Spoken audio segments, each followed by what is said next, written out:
Malcolm X is a historical figure that represents a controversial question: at what point is enough enough? He represented a more radicalized opposite to Martin Luther King Jr., as his proposed approach was more commanding.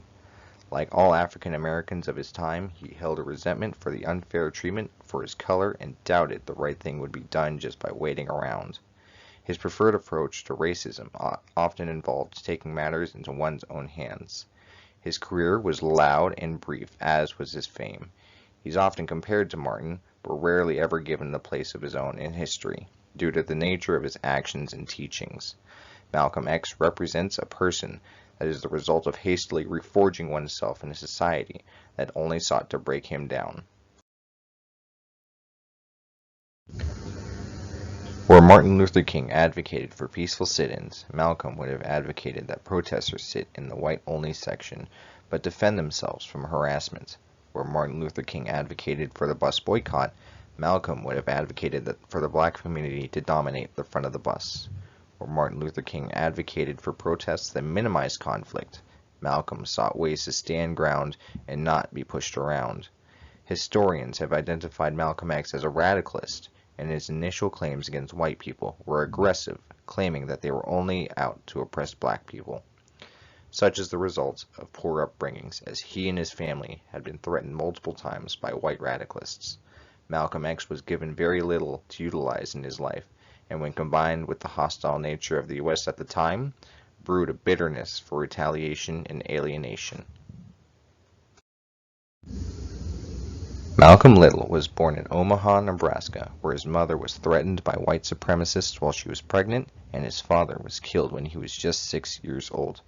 The resulting disbalance in family structure led to Malcolm living in poverty and in fear of white people.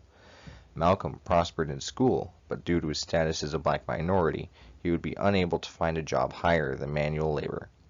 This spiraled Malcolm's life into a depression of drugs and crime. He would eventually be jailed, where he would spend 6 years after a failed burglary.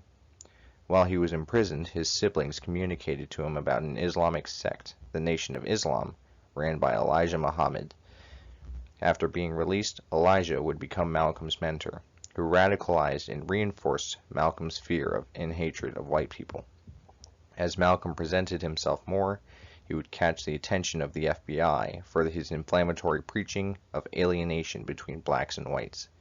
He would take the name X as his last name, which represented his would-be African name had slavery not taken his kind from his homeland.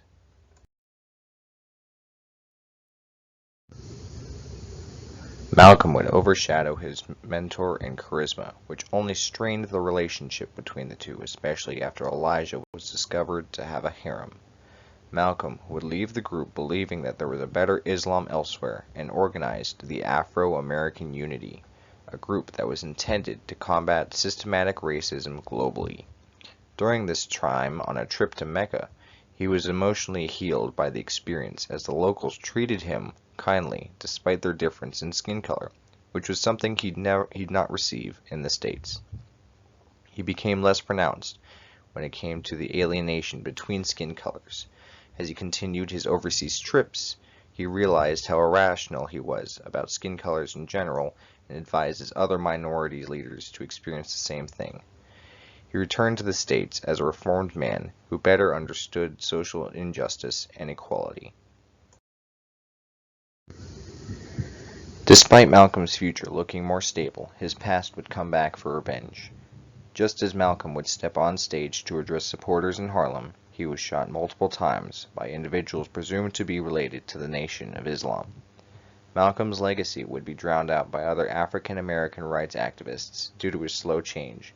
However, his life would stand as a reminder to those who were in similar situations to never give in to hatred. Malcolm represented what could have been a true redemption for a brighter future had the archaic past stayed in the past. Malcolm X had a determination that lives within all protesters of injustice and demonstrated that bridges can be built with just a little bit of kindness.